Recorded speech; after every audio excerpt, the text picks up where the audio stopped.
Tēnā tātou, e nau mai hara mai ki te whiti tua ono. I will take you through the sentences in te reo Māori and then I will translate. Anei ngā kupu hou.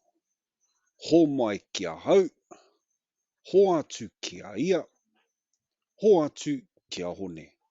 Whakarongo mai. Homai kia hau e rua o ngā āporo whero me e rua o ngā panana kōwhai.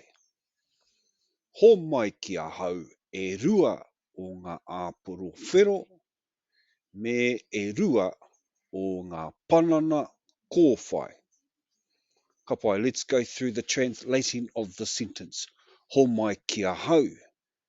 Give me e rua, two, o ngā āporo whero of the red apples, me and e rua o ngā panana kōwhai.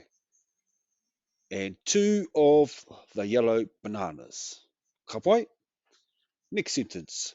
Waihotia ngā panana karera me ngā rōpere whero. Waihotia ngā panana karera me ngā rōpere whero. Waihotia, leave, ngā panana karera, the light green bananas, me ngā rōpere whero, and the red strawberries. Ka pai. Next sentence.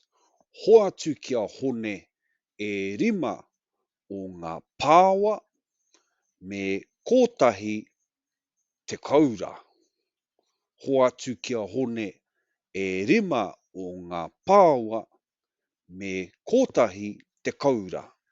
Hoatu, pass or give, kia hone, give to hone, e rima o ngā pāwa, 5 of the pāwa or abalones, me kotahi te kaura, and 1 crayfish.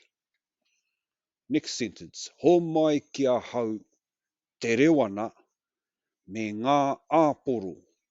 Homai kia hau te rewana me ngā āporo. Homai kia hau, give to me, te rewana, the rewana bread, me ngā āporo, and the apples. Next sentence. Homai kia hau te kau o ngā rōpere.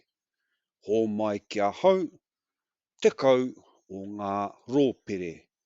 Homai kia hau, give to me, te kau, 10 o ngā rōpere of the strawberries.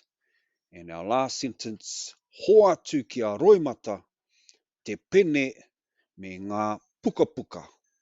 Hoatu kia roimata, te pene me ngā puka puka. Hoatu, pass, kia roimata, tu roimata, te pene me ngā puka puka. The pen and the books. Anei ngā kōrero e ho mā mo te whiti tua ono, nō reira, tēnā tātou katoa.